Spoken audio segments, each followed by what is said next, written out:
नमस्कार, मैं अशोक कुमार पांडे और स्वागत है आपका टीसीएच पर। एक बार फिर लगता है कि ममता बनर्जी और नरेंद्र मोदी जी के बीच की जो भिड़ंत है वो आपको दिखाई देने वाली है। दरअसल बंगाल बड़े लंबे समय से भारतीय जनता पार्टी के गले का कांटा बना हुआ है और सारे राज्यों में तो सरकार बनाने में वो सफल हो गए। बिहार में अपने दम पे सरकार नहीं बना पाए तो क्या हुआ, नीतीश कुमार जी के भरोसे लगातार सरकार में बने हुए हैं। लेकिन पश्चिम बंगाल एक ऐसा राज्य है जहां हजार कोशिशों के बाद भी गद्दी के नजदीक नहीं पहुंच पाई है भारतीय जनता पार्टी। तो जाहिर है इस बार चुनाव है तो नरेंद्र मोदी जी अपनी जान लगा देंगे। बाकी कहीं जान लगा पाए या ना लगा पाए, चुनाव में नरेंद्र मोदी जिस तरह की जान लगाते हैं वो तो देखने लायक हो।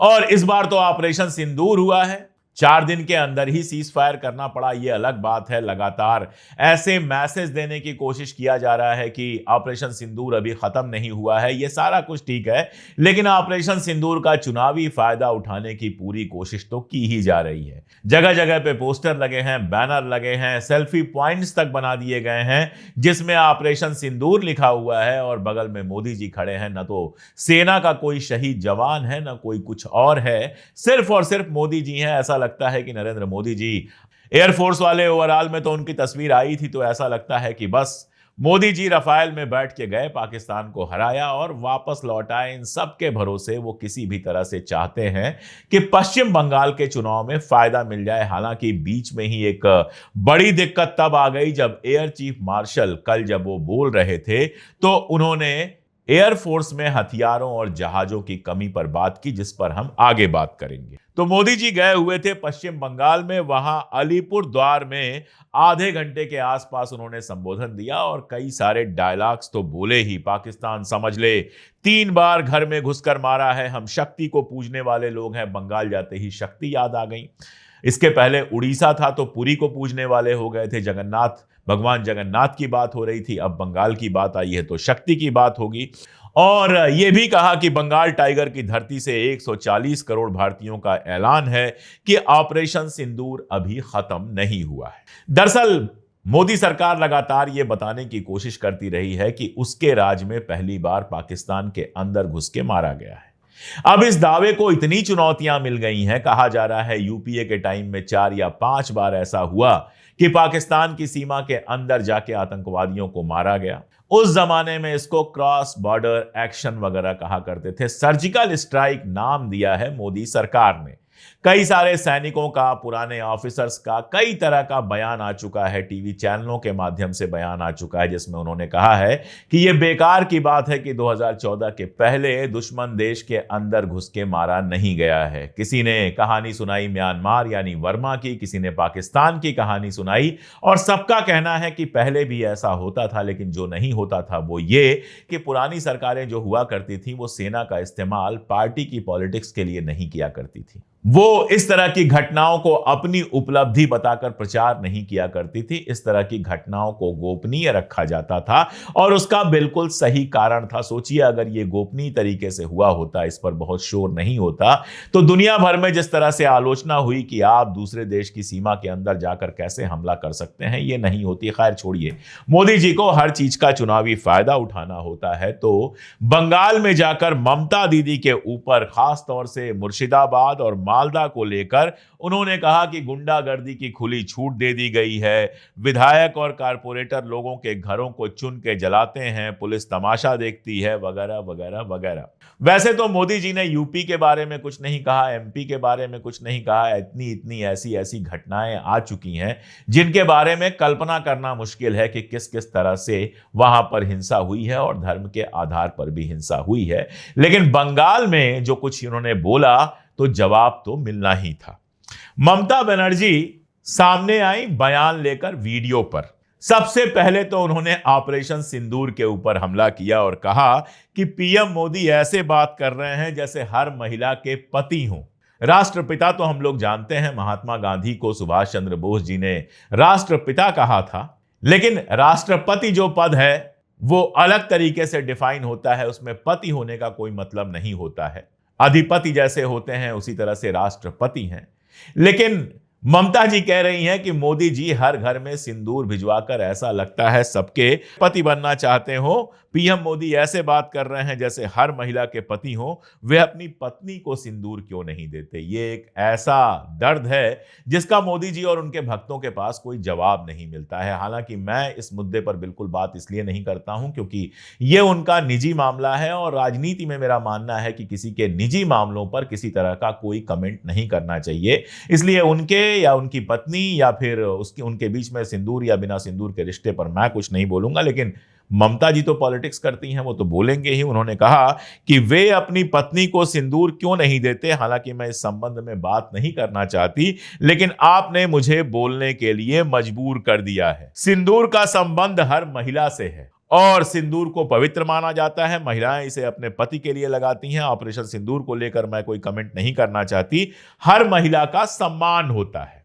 असल में यह सिंदूर वाला सवाल तो बहुत ज्यादा उठ रहा है। कई जो यूट्यूब चैनल्स हैं जो पब्लिक व्यू लेते हैं, लोगों के बीच में जाते हैं, उन्होंने महिलाओं से बात की और महिलाएं जिस तरह के कमेंट कर रही हैं, महिलाएं जिस तरह से नाराज हैं सिंदूर को लेकर, वो बहुत साफ दिखाई दे रहा है। और मुझे तो ऐसा लगता है कि घर घर सिंदूर पहुंचाना जो है वो कागजों पे भले हो जाए, लेकिन भारतीय जनता पार्टी के कार्यकर्ताओं के लिए ये शर्म की भी बात होगी और डर की भी बात होगी अगर वो घर घर सिंदूर लेके जाएंगे। यकीन जानिए कि 2-4-10% लोग जो भारतीय जनता पार्टी के भक्त हैं, उनके यहाँ की बात मैं नहीं जानता, लेकिन आम महिलाएं बिल्कुल किसी और के हाथ से सिंदूर लेना पसंद नहीं करेंगी। हमारे यहां सिंदूर की एक परंपरा है, हर जगह अपनी अपनी परंपरा है। जैसे मैं जहां से आता हूं, ईस्टर्न यूपी से, वहां शादी के समय सिंदूरदान भेजा जाता है जो ससुराल पक्ष की तरफ से जाता है। उसकी अपनी एक महिमा है। सिंदूर ससुराल से जाता है और उसके बाद पति के नाम का सिंदूर लगाया जाता है। कोई बाहरी आदमी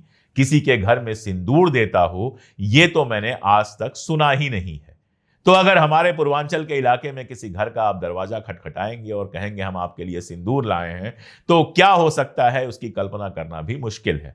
एक और बात है कि सिंदूर का मामला जहां तक है वो केवल हिंदू महिलाओं के लिए और शादीशुदा महिलाओं के लिए है। देश में सुरक्षा की जरूरत तो सबको है।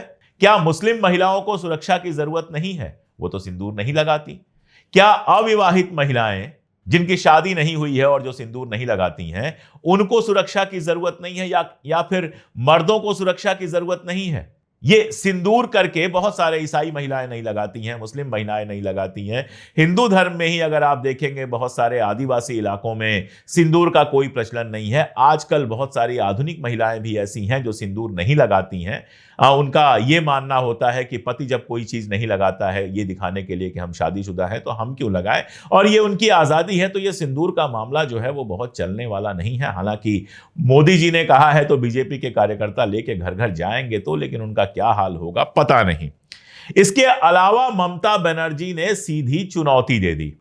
उन्होंने कहा कि देश के किसी भी मुद्दे पर मोदी जी आए, मुझसे बहस कर ले, और तंज ये कर दिया कि चाहें तो साथ में टेलीप्रॉम्प्टर भी लेकर आ जाए। आपका इतना हिम्मत है तो एक टीवी का आसन में बैठिए, सरासरी प्रधानमंत्री का और हम का लड़ाई होगा।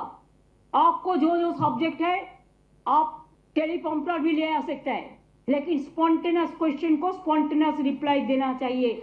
अब ये नरेंद्र मोदी जी के लिए बड़ी चुभने वाली बात होगी। हम सब जानते हैं कि नरेंद्र मोदी जी आमतौर पर जो भाषण देते हैं उसमें 2-3 टेलीप्रॉम्प्टर्स लगे होते हैं। जब बाएं दाएं वो देखते हैं तो बेसिकली जनता को नहीं, टेलीप्रॉम्प्टर को देख रहे होते हैं और उसको देखकर पढ़ते हैं। अब देखिए, टेलीप्रॉम्प्टर का तो ये है कि बहुत सारे यूट्यूब पर भी मित्र जो खबर पढ़ते हैं वो टेलीप्रॉम्प्टर पे ही पढ़ते हैं। टीवी चैनल जो हैं वहां तो टेलीप्रॉम्प्टर्स पर ही न्यूज पढ़ी जाती है, लेकिन नेताओं को पब्लिक मीटिंग में टेलीप्रॉम्प्टर से पढ़ते मैंने पहले कभी नहीं देखा है। यहां तक कि राहुल गांधी, जिनके हिंदी को लेकर कई बार सवाल उठता है कि अंग्रेजी तो उनकी बहुत शानदार है लेकिन हिंदी उतनी अच्छी नहीं है, वो भी जब भाषण देते हैं तो टेलीप्रॉम्प्टर का इस्तेमाल नहीं करते हैं। और ममता बनर्जी जैसी जो जन नेता हैं वो तो चौराहों पर, सड़कों पर कहीं भी खड़े होकर भाषण देती हैं। उनको कभी भी टेलीप्रॉम्प्टर की जरूरत नहीं पड़ती है। कोई भी सीनियर लीडर, यहां तक कि भारतीय जनता पार्टी के ही जो दूसरे लीडर हैं, चाहे वो राजनाथ सिंह जी हों, चाहे शिवराज चौहान हों, चाहे एक जमाने में अडवाणी भाषण दिया करते थे, अटल जी तो खैर अपनी भाषण कला के लिए जाने जाते थे, इन लोगों ने कभी टेलीप्रॉम्प्टर यूज नहीं किया है। लेकिन नरेंद्र मोदी जी की पता नहीं क्या परेशानी है कि बिना टेलीप्रॉम्प्टर के वो बोल नहीं पाते हैं। और उसी कमजोर पॉइंट पर ममता बनर्जी ने हमला बोला है और बहुत साफ साफ कहा है कि जिस तरह से नरेंद्र मोदी ने कहा कि ऑपरेशन सिंदूर की तरह ऑपरेशन बंगाल भी करेंगे, वो बेहद दुर्भाग्यपूर्ण है। वाकई ऑपरेशन सिंदूर तो आपने दुश्मन देश के खिलाफ किया था, आतंकवादियों के खिलाफ किया था। बंगाल तो हमारे देश का हिस्सा है। बंगाल में हमारे देश का लोकतंत्र चलता है। बंगाल उन राज्यों में से है जिसका भारत के साथ, देश के साथ कोई विवाद कभी रहा ही नहीं, वो हमेशा से भारत का हिस्सा रहा। उसके ऊपर ऑपरेशन बंगाल करने का क्या मतलब होता है? लेकिन उन्होंने बंगाल में आके ऑपरेशन सिंदूर किया, ऐसा ऑपरेशन बंगाल करेगा, इसका मतलब टेररिस्ट का साथ और बंगाल का मिट्टी को मिला दिया, बंगाल का मिट्टी का इज्जत को मिला दिया, बंगाल का माँ बहन का सम्मान को मिला दिया। क्या सोचता है उन्होंने कि जो भी मर्जी वो कर सकता है, जो भी मर्जी बदल सकता है। हम देश को सम्मान करते हैं लेकिन आत्मसम्मान विसर्जन नहीं करता है। हमारा पार्टी का एमपी भी आज देश के लिए बाहर में जाके, विदेश में जाके चिल्लाता है, और उन्होंने आके बंगाल में आके बंगाल को गाली देते हैं, बंगाल को सम्मान को गाली देता है, बंगाल को इज्जत लेके खेल कूद करते हैं, और ऑपरेशन सिंदूर का ऑपरेशन बंगाल करेगा। ये बिल्कुल अजीबोगरीब बात है, खासतौर पे तब जब उन्होंने विदेशों में जो प्रतिनिधिमंडल भेजा हुआ है उसमें बंगाल से भी विपक्ष के लोग गए हुए हैं। तो एक तरफ बंगाल के लोग रिप्रेजेंट कर रहे हैं, बंगाल में जो विपक्ष के लोग हैं वो देश को रिप्रेजेंट कर रहे हैं दुनिया के अलग अलग मुल्कों में। दूसरी तरफ आप ऑपरेशन बंगाल करने की बात कर रहे हैं। जाहिर तौर पे ममता ने इसका तीखा जवाब दिया है और उन्होंने कहा है कि अगर आप में हिम्मत है तो बंगाल से चुनाव लड़कर देख लीजिए। अब प्रधानमंत्री मोदी बंगाल से चुनाव तो क्या ही लड़ेंगे और क्यों लड़ेंगे चुनाव बंगाल से, लेकिन एक बात बहुत साफ है कि दोनों लोगों के बीच में अब इस तरह की मजेदार, तीखी और तेज तर्रार बातचीत देश की जनता को और बंगाल की जनता को लगातार सुनने को मिलेगी, क्योंकि ममता बनर्जी उन लोगों में से नहीं है जो कोई वार खाली जाने दें। उनके ऊपर वार होगा तो वो पलट कर हमला करेंगी। लेकिन एक और बड़ी बात है, ऑपरेशन सिंदूर पर मोदी जी लगातार बात कर रहे हैं। राफेल गिरे कि नहीं गिरे इसको लेकर दुनिया भर में बहस है। चूंकि भारतीय सेना ने अभी तक अपना कोई वर्जन नहीं दिया है, इसलिए हमारे जैसे लोग कम से कम इस पर कोई टिप्पणी नहीं करेंगे कि राफेल गिरे कि नहीं गिरे। बहुत सारी खबरें आ रही हैं, राफेल कंपनी और भारत सरकार के बीच तनातनी हुई है, इसकी बात आ रही है। संभव है कि राफेल से जितनी उम्मीद हो वो पूरी ना हुई हो। तो भारत सरकार ने इतना सारा पैसा दिया है दसाल्त को, तो राफेल से सवाल पूछा जा रहा हो, कंपनी से सवाल पूछा जा रहा हो, ये सब तो है ही। 29 मई को सीआईआई के एनुअल बिजनेस समिट में बोलते हुए एयर चीफ मार्शल ने जो कुछ कहा है वो बड़ा खतरनाक है। उन्होंने कहा है रक्षा उपकरणों की खरीद में काफी देरी हो रही है और कई बार ऐसे कॉन्ट्रैक्ट साइन कर लिए जाते हैं जिनके बारे में साइन करते समय ही पता होता है कि ये वक्त से पूरे नहीं होंगे। उन्होंने कहा है कि समयबद्ध डिलीवरी एक बड़ी समस्या है। मुझे कोई ऐसा प्रोजेक्ट याद नहीं जो समय पर पूरा हो जाए। कल मैंने ये वीडियो वहां पर लगाया था, तो विनय सुल्तान जो एक जाने माने पत्रकार हैं और डिफेंस की पत्रकारिता करते हैं, वो भारत पाकिस्तान की जो हालिया झड़प थी उस समय भी उन्होंने बहुत अपडेटेड खबरें दी हैं। उन्होंने एक कमेंट किया था उस पर, जिसका लब्बो लुबाब यह है कि भारतीय वायुसेना में काफी दिक्कतें चल रही हैं। जहाज जितने मॉडर्न चाहिए उतने नहीं हैं। जहां पाकिस्तान को चाइना से लगातार मॉडर्न जहाज मिल रहे हैं, अमेरिका से F-16 मिला है, वहां हमारे पास बहुत पुराने तरह के जहाज हैं और उनका मॉडर्नाइजेशन हुआ नहीं। तेजस जिसका इंतजार किया जा रहा था वो अभी तक आया नहीं है। और इसके पहले भी सार्वजनिक तौर पर जो हमारे एयर चीफ मार्शल हैं वो इस तरह की चिंता और नाराजगी जता चुके हैं। दरअसल 2021 में 83 तेजस MK-1A लड़ाकू विमानों के लिए समझौता हुआ था। इनकी डिलीवरी मार्च 2024 से शुरू होनी थी और इसकी कुल लागत है 48,000 करोड़, लेकिन HAL यानी हिंदुस्तान एरोनॉटिक्स लिमिटेड अभी तक इसकी डिलीवरी दे नहीं सका है। एक पक्ष तो ये है। दूसरा पक्ष वो है जो विंग कमांडर अनुमा आचार्य रिटायर्ड हैं वो और कांग्रेस की प्रवक्ता भी हैं और चूंकि एयरफोर्स से जुड़ी रही हैं इसलिए उनकी बात महत्वपूर्ण है। उन्होंने कल अपने ट्वीट में लिखा, उन्होंने लिखा कि DRDO और HAL के अधिकारियों, कर्मचारियों, टेक्नीशियनों संभल जाओ। दरअसल ये पूरा ट्वीट आपके सामने है और उनका ये कहना है कि टाइमलाइन पूरा न कर पाने की जो बात कहलवाई गई है उसका एक मतलब यह हो सकता है कि सरकारी कंपनियों को, जैसे ऑर्डिनेंस फैक्ट्रीज को पहले किनारे लगाया गया, सरकारी फैक्ट्रीज को किनारे लगाकर प्राइवेट कंपनी से जहाज और हथियार बनवाने की बात हो। यह उनका वर्जन है। उन्होंने कहा है कि सचेत रहिए, जितना हो सके टाइमलाइन पूरी कीजिए ताकि आप पर से यह दाग भी मिटे और देश के सामरिक महत्व के ये लैंडमार्क संस्थान निजीकरण की जमीन न बन सके। इसका मतलब जो है बहुत साफ है। अनुमा आचार्य जो कहना चाह रही हैं उनका कहना यह है कि इस चीज का उपयोग हिंदुस्तान एयरोनॉटिक्स लिमिटेड और डीआरडीओ के प्राइवेटाइजेशन के लिए हो सकता है। जिस तरह से लगातार प्राइवेटाइजेशन हुए हैं उसमें इनकी ये आशंका भी निर्मूल नहीं लगती। तो इसके पीछे खेल है, हम क्या नहीं जानते। जहां तक डिफेंस का मामला है, चूंकि मैं डिफेंस एक्सपर्ट नहीं हूं इसलिए अपनी तरफ से कोई जजमेंट देने की मैं कोशिश नहीं करता, लेकिन जो चिंता की बात है वो ये है कि एक तरफ ऑपरेशन सिंदूर का चुनावी फायदा उठाने की कोशिश की जा रही है और दूसरी तरफ हमारे जो एयरफोर्स के चीफ हैं उनका कहना है कि एयरफोर्स को आधुनिक जहाज और बाकी सारी चीजें नहीं मिल रही। एयरफोर्स का मजबूत होना बेहद जरूरी है। आज जिस तरह का वॉरफेयर है उसमें एयरफोर्स की महत्ता बहुत ज्यादा बढ़ गई है और जिस तरह से पाकिस्तान पहले चीन और अब रूस के करीब आता दिख रहा है वो भी चिंता की बात है। रूस के साथ 22,000 करोड़ से ज्यादा की उसकी एक डील हुई है। हालांकि ये बिजनेस डील है, इस्पात के एक कारखाने को बनाने के लिए है, लेकिन भारत पाकिस्तान के बीच इतने तनाव चल रहे हैं और उस बीच में हमारे दोस्त रहे रूस ने अगर पाकिस्तान के साथ सहयोग की बात की है तो यह हमारे लिए चिंता की बात होनी चाहिए। दरअसल कोल्ड वॉर के टाइम में चाइना और रशिया दोनों कम्युनिस्ट कंट्रीज थी, लेकिन उनके बीच में पटती नहीं थी। ख्रुश्चेव के आने के बाद का जो रशिया था उसके साथ माओ के चाइना की कभी नहीं पटी है और चाइना धीरे धीरे गया है पाकिस्तान के करीब और रशिया हमेशा हमारे करीब रहा है। अब जो नए हालात बने हैं उसमें रशिया, चाइना और ईरान का ट्रायंगल बना है। रशिया और चाइना के बीच में दोस्ती अमेरिका के खिलाफ बहुत मजबूत हुई है और चाइना पाकिस्तान का ऑल वेदर फ्रेंड है।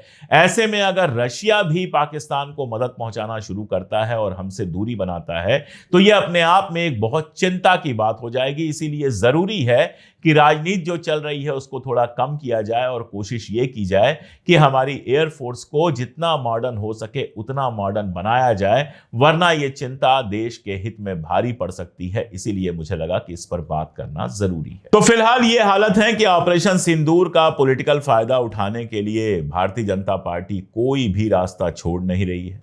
घर घर सिंदूर पहुंचाने की बात हो रही है। अब कितना सिंदूर पहुंचेगा और कितना सिंदूर फेंका जाएगा ये तो देखने वाली बात होगी। और इन सब के बीच अगर हमारे एयर चीफ मार्शल ये कह रहे हैं कि हमारी एयरफोर्स में आधुनिक हथियार नहीं है, आधुनिक जहाज नहीं है, तो इसकी जिम्मेदारी सीधे सीधे सरकार के ऊपर पड़ती है। लेकिन सरकार तो चुनाव, वोट और प्रचार से आगे सोच ही नहीं पा रही। आज के लिए इतना ही, बहुत शुक्रिया।